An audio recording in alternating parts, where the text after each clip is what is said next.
Hola, ¿qué tal chicos y chicas, familiares, acudientes, papás? Muy buenos días. Reciban un cordial saludo. El día de hoy vamos a hablar de uno de los temas más importantes de la literatura. Este se le denomina los cuentos y el mito. Para nosotros poder hablar de esto, vamos a hacer nuestra primera agenda. Lo que requerimos y necesitamos es, primero, los conocimientos previos, que ya los veremos. Segundo, nuestra explicación. Y tercero, haremos algunas actividades o tareitas pendientes que tenemos para esta clase. ¿Listo? Entonces, comencemos. Yo sé que como actividades previas, ustedes han siempre desde pequeñitos nos han leído o nos han contado algún cuento, ¿cierto? Pero quiero que piensen en algún cuento, algún relato, en alguna historia diferente a las tradicionales. Piénsenlo, esa es la tareita de hoy, vamos a pensarlos todos. Mientras ustedes lo piensan, yo les quiero compartir el mío. El mío se denomina El hilo rojo del destino. Entonces, ahí les voy a colocar mientras ustedes van pensando, lo vamos escuchando. En Japón existe una leyenda que cuenta que dos personas destinadas a quererse están unidas por un hilo rojo atado a sus dedos meñiques. Este hilo es invisible, pero llegará un día en que todos conoceremos a esa persona que está al otro lado del hilo y la amaremos profundamente. Dice una hermosa historia que hace muchos siglos, un poderoso emperador se enteró de que en sus dominios vivía una bruja que tenía poderes y era capaz de ver el hilo rojo del destino. El emperador, que estaba deseando casarse, ordenó que buscaran a la bruja y la llevaran ante su presencia. Quería saber a toda costa quién estaba al otro extremo de su hilo, quién sería su futura mujer.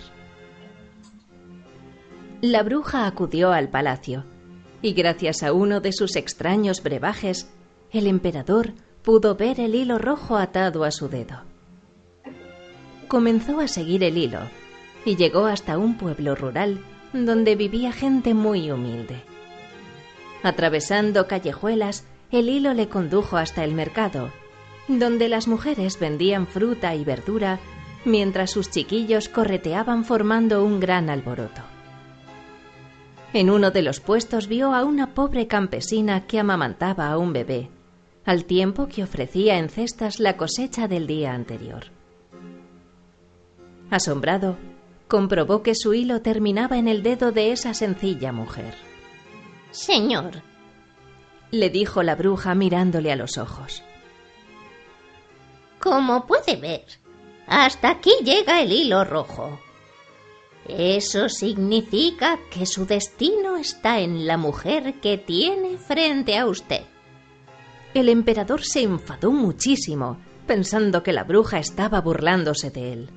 ¿Estás insinuando que yo tengo o tendré algo que ver con esta harapienta campesina?, le preguntó enfadado, fulminándola con la mirada. «Así es, Majestad. Usted mismo puede ver que el hilo le ha traído hasta ella». Ante la insistencia de la bruja, el emperador se sintió tan ofendido y lleno de rabia que la pagó con la chica. Se acercó a ella y le dio tal empujón que el bebé se le cayó de los brazos, se dio de bruces contra el suelo y se hizo una herida con forma de luna en la frente. Después mandó que sus soldados apresaran a la bruja y la expulsaran de su reino. ¡Maldita bruja embustera! Espero que no vuelvas por aquí. El emperador se fue furioso. Ni siquiera tuvo compasión por el pequeño que lloraba sin consuelo en el regazo de su afligida mamá. Pasaron 20 años y el emperador fue haciéndose viejo. Sabía que su obligación era casarse y fundar una familia, pues el reino necesitaba un heredero al trono. A pesar de sus esfuerzos, todavía no había encontrado a ninguna mujer apropiada con la que tener hijos. Un día, los consejeros reales le dijeron que muy cerca vivía una muchacha bellísima y culta, que reunía todas las cualidades de una futura reina. Al emperador, que estaba harto de buscar esposa, le pareció bien y aceptó convertirla en su mujer. No la conozco, pero estoy aburrido de esperar. Me casaré con ella. Llegó el día de la boda. Todavía no conocía a la joven con la que iba a casarse y estaba nervioso y muy impaciente. Como manda la tradición, esperó a la novia dentro del templo donde iba a celebrarse la pomposa ceremonia real. Había tanta expectación que no cabía un alfiler. La futura emperatriz entró despacio, luciendo un precioso vestido bordado en oro y con la cara cubierta con un velo de seda natural. Al llegar junto al emperador, éste levantó el velo y descubrió una joven de rostro hermoso y dulce, con una pequeña cicatriz con forma de luna cerca de la sien. El emperador se emocionó. Esa mujer era aquel bebé al que años atrás había agredido por culpa de su orgullo. Con las lágrimas en los ojos, tocó la vieja cicatriz de la muchacha y la besó. Entre la multitud que abarrotaba el templo, distinguió a su madre, la campesina que vendía fruta en el mercado. Se acercó a ella y, tomando sus manos, le pidió perdón por su vergonzoso comportamiento en el pasado. Se casaron y fueron muy felices, pues el hilo del destino jamás se rompió entre ellos. Y ese fue nuestro cuento, el mío, el que siempre recuerdo de pequeñito. ¿Cuál es el de ustedes? Estaré atento a escucharlos por grupos de WhatsApp para que también me puedan dar sus opiniones. Pero entonces, ya pasando a nuestro segundo punto, ¿qué cuento conoció en su infancia?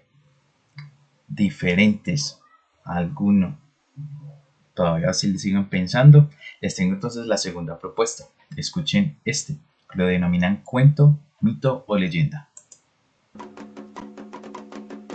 Nacimiento del gran río Amazonas.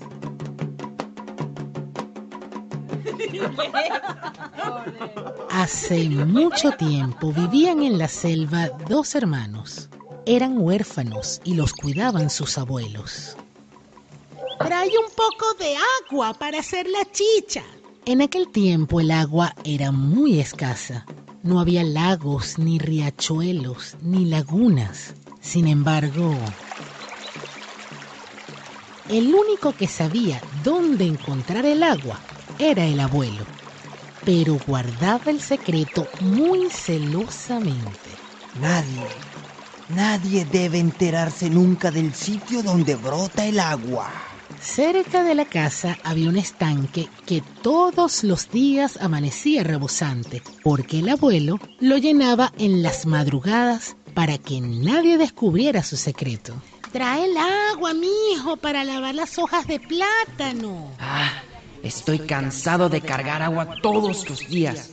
Si tan solo supiera el sitio de donde saca agua el abuelo. Después de pensarlo un largo rato, el muchacho se convirtió en pájaro picaflor para seguir al abuelo y no ser descubierto. Luego de caminar por varias horas, llegaron hasta un gigantesco árbol del cual brotaba un inmenso chorro de agua. ¡Este es el sitio! ¡Este es! ¡Le contaré a mi hermano! ¡Le contaré! Y es un árbol gigante que Sí. bota agua de su interior, sí. Pero hagamos algo para que todos tengan agua. Claro, ¿pero qué? Bueno, pidámosle a los conejos, a las ardillas, a los ratones, a los tucanes y a los pájaros carpinteros que nos ayuden a cortar el árbol. Claro, pero ¿y si el abuelo nos descubre? No lo hará, porque nosotros trabajaremos en la noche. Eso es. Entonces, comencemos hoy mismo. Perfecto, sí.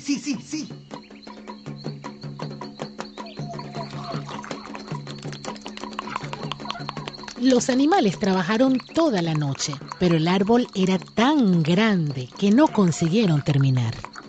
Y decidieron seguir la noche siguiente porque estaban realmente cansados de tanto morder y picotear. pero algo extraño pasaba. No puede ser, hemos mordido el árbol toda la noche. No tiene un solo rajullo. Sí, es verdad, no puede ser, no puede ser. Los huecos hechos por los animales en la noche parecían sanos por la mañana. A la noche siguiente sucedió exactamente lo mismo y todos se preguntaban: Ah, esto tiene que ser obra del abuelo. ¿Cómo? ¿Pero cómo del abuelo? Pues sí, del abuelo. Entonces los hermanos volvieron a seguir al abuelo y se dieron cuenta que él era quien curaba el árbol en las madrugadas. ¿Qué podemos hacer para que el abuelo no cure al árbol?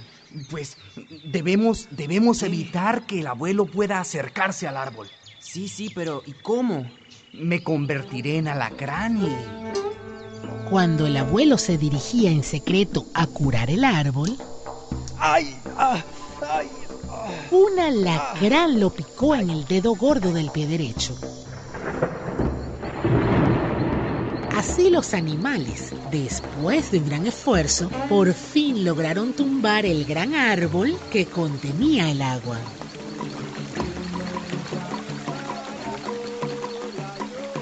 El tronco del árbol se convirtió en el gran río Amazonas, el más largo y caudaloso del mundo.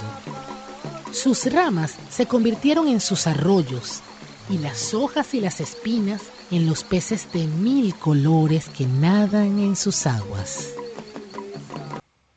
Bueno, ¿y qué creen entonces ustedes que es? ¿Un mito o un cuento? De tareita. Ahora sí, podemos entonces analizar nuestra tercera actividad de conocimientos de presaberes. De los cuentos tradicionales, ¿cuál es el que usted más recuerda? La Caperucita Roja, Patito Feo, Pinocho, Blancanieves. ¿Cuáles? Aquí tenemos algunos. Por ejemplo, el decía Pinocho. Tenemos otros, estos 3 cerditos, ¿cierto? El cual el lobo iba siempre a echarles más y más aire para tumbarles sus propias casitas. Tenemos también Patito Feo, que nadie lo quería por ser feo. Y Gato con Botas, que es otro que lo tenemos dentro de los cuentos de los hermanos Grimm, que son tan famosos. Otro, Caperucita Roja. Alguno más, los 7 enanitos que hacen parte de Blancanieves. Y por acá arriba, que creo que de pronto, Aladín, también es otro de los cuentos que hemos escuchado. ¿Reconoces otro más? Envíamelo por WhatsApp y estamos pendientes a ver si encuentras otros más secretos. Ahora sí, empiezo entonces a contarles sobre los cuentos. ¿Quién nos recuerda un cuento que le hayan leído en voz alta a sus familiares o quizás a sus maestros? ¿Quién? Estamos seguros que unas veces son inolvidables por un personaje y otras por lo que ocurría. Tengamos muy en cuenta esto, que los cuentos son narraciones cortas en las que se describe la historia de uno o de varios personajes en lugares y espacios determinados. Dentro de los cuentos nos damos cuenta que estos se pueden narrar de manera oral o escrita. Los que acabamos de escuchar son relatos de manera oral y podemos encontrar otros escritos y su estructura se compone en 3 partes. Introducción o situación inicial, también llamada inicio. Nudo o desarrollo y finalmente desenlace o final. Esas son las 3 partes en las que se divide nuestro cuento o nuestro relato, ¿cierto? ¿Qué manera se puede realizar esto? Tenemos aquí un ejemplo.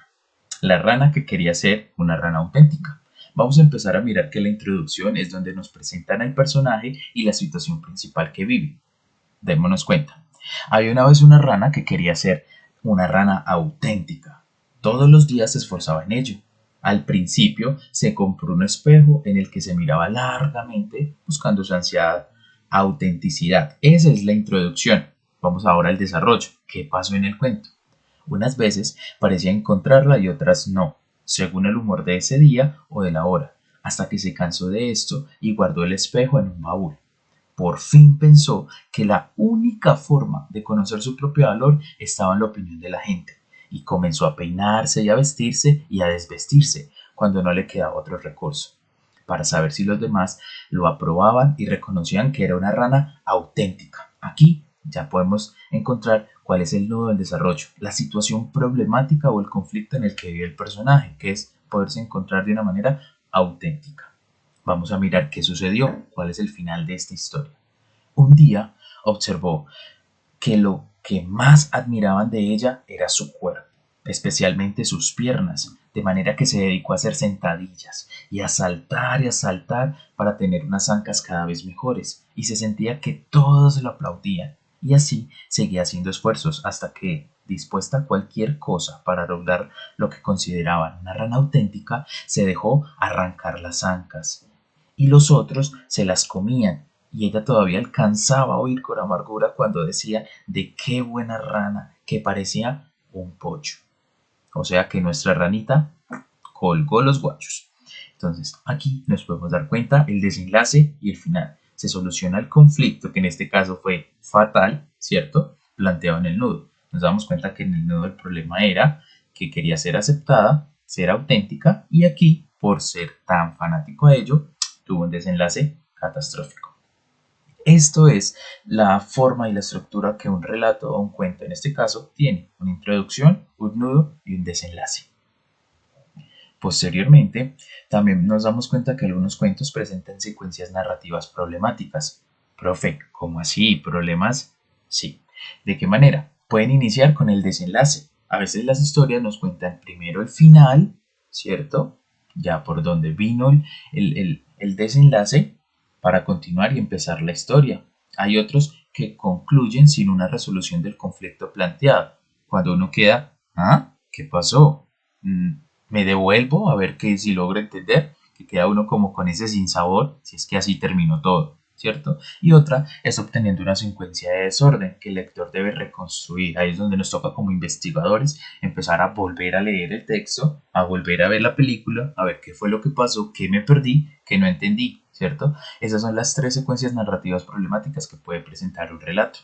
Así pues, por regla general, nos damos cuenta que los cuentos pueden producir un efecto en el desenlace, ya sea extrañamiento, como les digo, ¿qué pasó? ¿Cierto? ¿Cómo terminó esto así? ¿Tengo que devolverme a ver? ¿O si será que vino una segunda parte? Un humorístico que uno dice, uy, no, ¿cómo así? No creo, no puedo creerlo, ¿cierto? O el dramático, como el de la ranita, ¿cierto? Algo que pasa, y pueden suceder otros, que más tarde los podemos hablar. Pero no podemos dejar de lado algo muy importante, y en ese caso se da en las comunidades que han creado las historias para explicar el origen de lo que nos rodea. ¿De lo que nos rodea, profe? Sí, de lo que nos rodea. ¿Cómo así?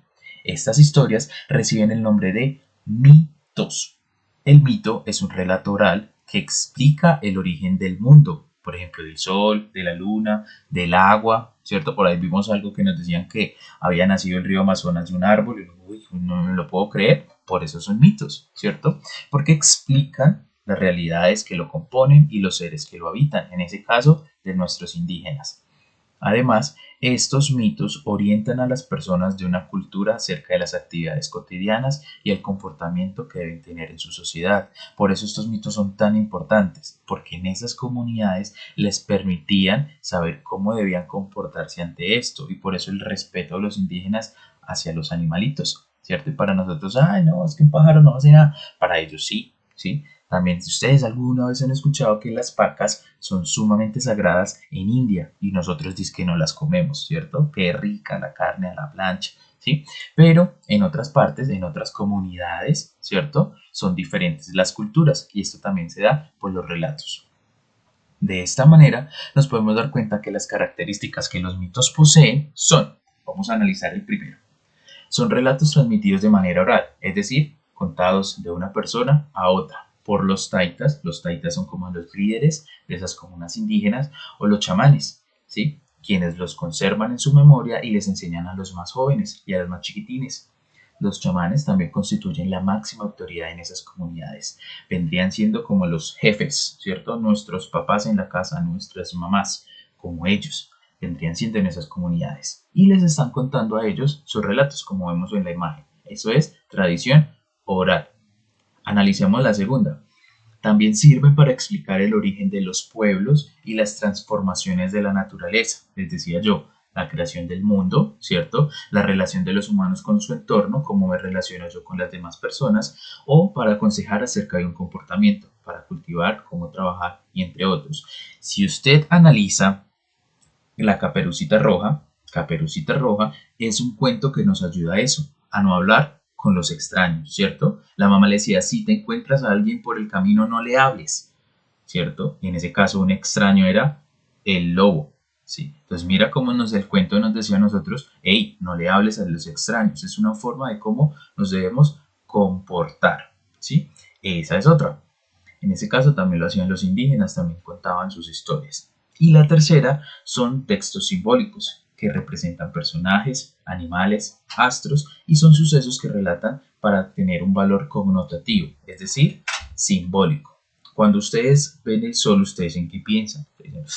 El sol. Es más, cuando nomás lo nombro, yo digo él, me estoy refiriendo a un sustantivo varonil, ¿cierto? El sol, yo no digo la sol, ¿cierto? Digo el sol, o sea, el sol como que viene siendo casi que masculino. Ya tengo un componente simbólico que me refiere a hombre. Y cuando hablo de la luna, fíjense, su preposición, su artículo vendría siendo la. O sea, me habla casi que fuera en femenino. Entonces podría decir que el sol viene siendo como el hombre y la luna vendría siendo la mujer. Hagamos nomás el caso con la perrita del colegio, Luna, ¿cierto? Luna es femenina, no le vamos a colocar el nombre a un perrito macho, el Luna, no, ¿cierto? Entonces, de esa manera nos damos cuenta que las características de los mitos también tienen un valor connotativo, es decir, simbólico. Ahora vamos a analizar lo siguiente, las clasificaciones de los mitos. El primer tipo o clasificación de mitos son los antropogónicos, los que nos dan cuenta del origen del ser humano. Ya por allá, ustedes llegarán más cuando lleguen a octavo, se leerán el Popol Vuh.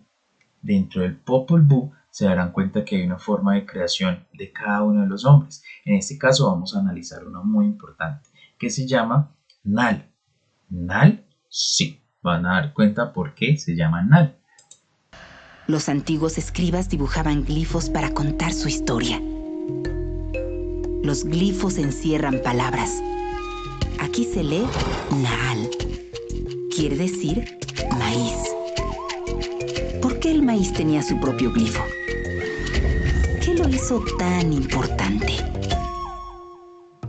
Inútiles habían sido los hombres de barro, también los de madera. Los creadores habían de apresurarse. Antes del alba, nuevos hombres debían poblar las tierras. ¿Qué noble materia hemos de usar ahora? Con maíz han de ser forjados. De grano se hizo su sangre. Y de suave masa fueron sus carnes.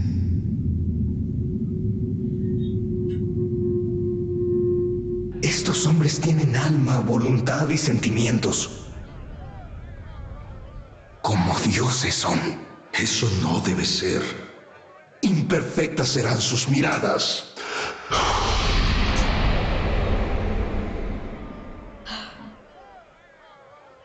Los espíritus del cielo quedaron satisfechos.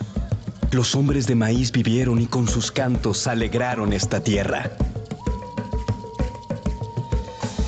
Los mayas dicen Nal, maíz.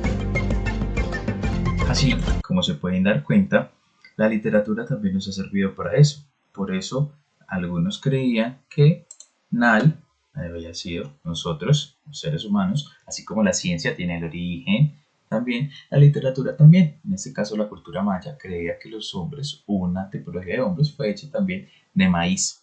Impresionante, ¿no? Analicemos el segundo, los teogónicos, que se refieren al origen de los dioses y otras divinidades. Vamos a analizar ¿qué tipo de divinidad será? En el principio, el dios Chiminigagua creó a los cuervos para iluminar todo lo que existía, la entidad llamada Baqué.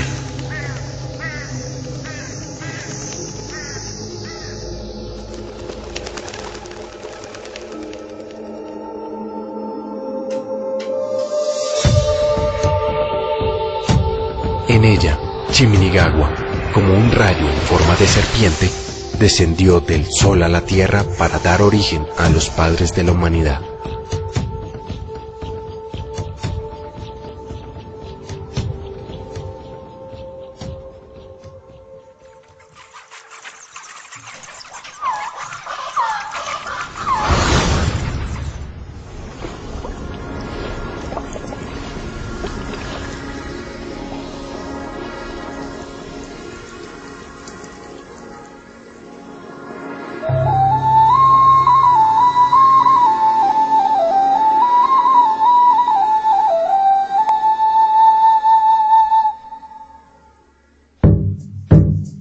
Bachué y su joven acompañante, hijos de la sagrada laguna de Iguaque y el Sol, por ser los primeros habitantes de la tierra, debieron aprender a vivir de esta. ¿Qué haces, Bachué? Busco refugio. Con el tiempo aprendieron a trabajar las piedras.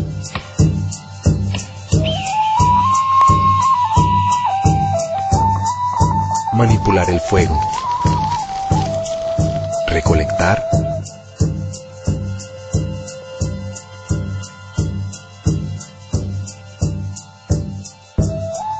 Y cazar sus alimentos.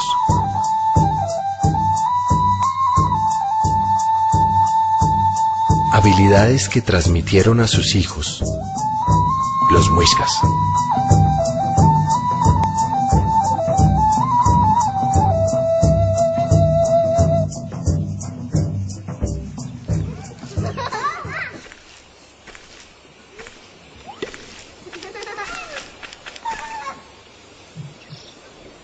Una vez enseñaron sus conocimientos, ellos partieron para continuar poblando y educando a sus hijos muiscas.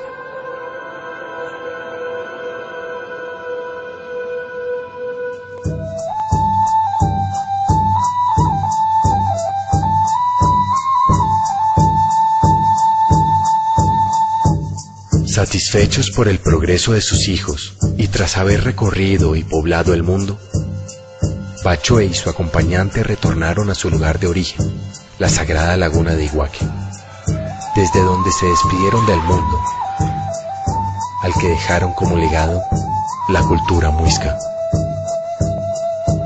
Así de esta manera se dan también las entidades, ¿cierto? O divinidades también, dioses. En este caso, Bachué, llamada en español, o por las culturas de ellos, Bacué, ¿sí? Que son teogónicos, que se refieren al origen de los dioses. Posteriormente encontraremos nuestra tercera clasificación de mitos, que también se llaman los cosmogónicos, pues explican el origen del mundo y los fenómenos de la naturaleza. Así que vamos a ver cómo nació el sol según la mitología de los mexicanos. Hace miles de años, en una ciudad llamada Teotihuacán, antes de que existieran los días en el mundo, la tierra estaba sumergida en tinieblas. Los dioses se sentían tristes y cansados. Se reunieron para crear el sol y la luna. Fueron a la cima de la montaña y encendieron la enorme fogata. ¿Quién podría dar calor y vida a los hombres? Aquel poderoso que quisiera convertirse en el sol. Este debía arrojarse a la hoguera y quemarse en ella. 2 voluntarios querían hacerlo. Los dioses llamaron a Tecocistecatl. Vamos, Tecocistecatl, entra tú al fuego. Arrogante, presumía de su valentía, pero este se acobardó al ver las enormes llamas. Entonces el dios viejo llamó a Nanahuatzin. Vamos, Nanahuatzin, ahora prueba tú. Él solo podía ofrecer la sangre de su corazón y humildes sentimientos. Muy valiente, se arrojó a la hoguera. Cuando el otro vio, sintió vergüenza y también se arrojó a la hoguera. Los dioses miraron al cielo para contemplar a Nanahuatzin como el primer sol poderoso y brillante. Del otro lado del cielo mirarán a Tecocistecatl salir convertido en otro sol, lo llamaron luna. El segundo sol no tenía luz propia porque tuvo miedo, solo refleja la luz del sol. Como no podían estar los 2 soles al mismo tiempo, los separaron. El sol de día, su luz y calor lo presentaban. La luna iluminaba las noches oscuras con su reflejo apagado. Se dan cuenta, en este caso, cómo la connotación y la simbología tiene de que la luna tiene más poquito brillo, mientras que el sol casi que quema, ¿cierto? Entonces, en este caso, vemos esa simbología, donde el fuerte, el líder, el que no tuvo miedo, sería el sol, mientras que el que sí le dio la tembladera, le dio mucho miedo, fue la luna, porque por eso no alumbra tanto. De este modo, nos podemos dar cuenta que los mitos cosmogónicos explican el origen del mundo y los fenómenos de la naturaleza, así como logramos ver el del sol. Por eso, queda como nuestra tareita, después de esta explicación, si usted tiene alguna duda, inquietud o sugerencia, hágamela llegar por WhatsApp, yo con todo gusto les colaboraré. Tenemos el momento de poner a prueba nuestros conocimientos. Lee en familia, toma los apuntes más importantes y desarrolla las actividades sugeridas en el cuaderno, al documento que les voy a mandar, ya sea por Google Classroom, sea por WhatsApp o sea por correo electrónico. Cualquiera, se va a tener múltiples plataformas para recibir el documento, leerlo, realizarlo, tomar los apuntes bien bonitos, así como ustedes siempre han llevado sus cuadernos, y empezar a trabajar. Este es el momento y así quedamos. Un caluroso abrazo. Chao, chao.